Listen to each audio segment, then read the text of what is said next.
Okay, paano ba gagamitin itong YouVersion Bible? Okay?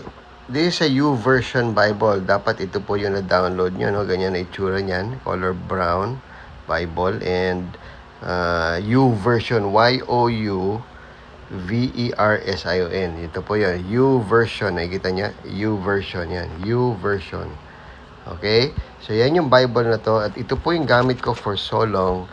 And finally, naisip ko gumawa ng tutorial because I have been leading a lot of people to really read this Bible. And yung iba, medyo nahirapan din sa navigation. So, ngayon, ginagawa ko po yung video. Okay, so when you download, I think papagawin kayo ng account, no? So you just create an account para lang kayong gumagawa ng account sa email or Facebook, parang ganun. Okay, so pwede kasing maging personal yan, lalabas yung picture nyo, etc. Okay, so pag nandiyan na kayo, punta kayo dito sa ilalim, merong Home Bible. Pupunta ka dito sa Bible. Okay, so yan, ito na yung pinaka-Bible. So dito sa left, sa upper left, may makikita kayong mga buttons dyan sa taas. So, sa upper left, nandyan yung book. Psalms. Kunyari ito, nasa Psalms ako. So, scroll mo yan. Scroll up, scroll down. Diyan mo makikita yung books of the Bible.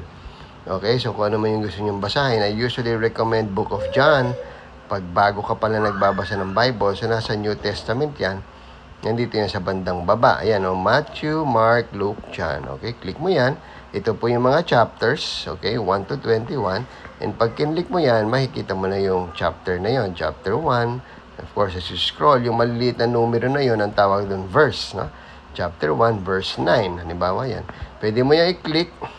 Okay, at para gusto mo i-highlight, yan. Pag kinlik mo, lalabas yung mga iba't ibang kulay sa ilalim at mga options kung anong pwedeng gawin.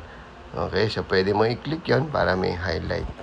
Okay? Ngayon, yung version naman po, ayan, nakikita niyo yung katabi, John 1, tas NIV. I-click niyo yan, lalabas dyan lahat ng versions. Okay? So, ito yung mga versions na ginagamit ko. So, may mga Tagalog, okay, New King James, New Living Translation. So, ang ginagamit po namin is NIV. Okay? So, halimbawa po, yan, NIV, yan. So, NIV version.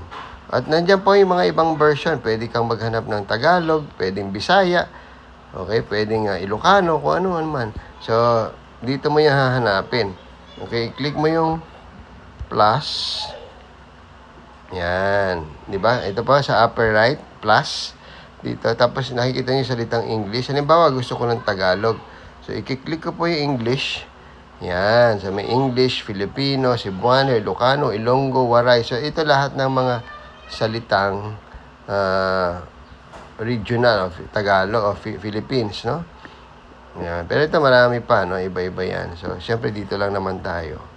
Okay, pwede mong hanap. Kung gusto mong all, naghahanap ka talaga yan. Lahat ng lengguaheng may translation siya. Meron dyan. O kung kaya gusto mong piliin dito sa search. Sa upper right, merong parang magnifying glass.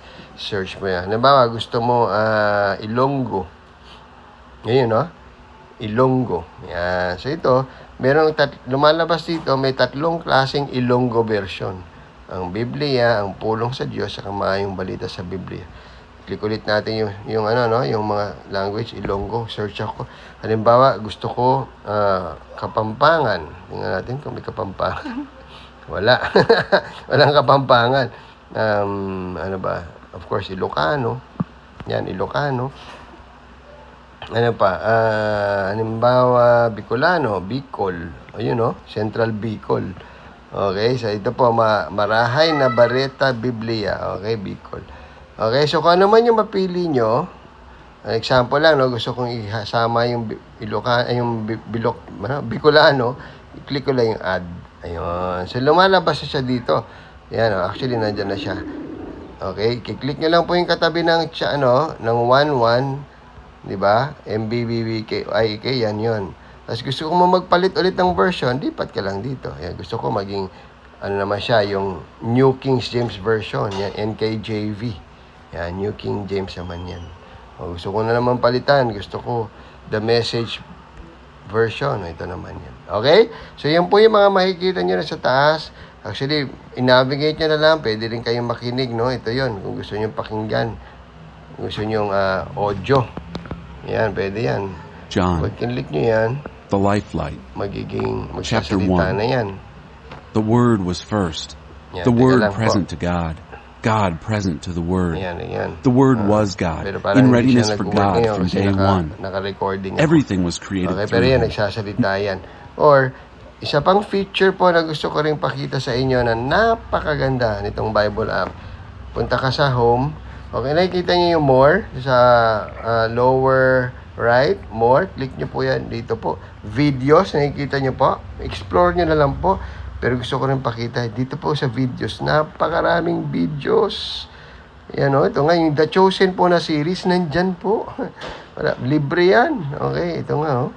Yan. The Last Supper. Oh. Grabe. Hindi ko pa yan napanood.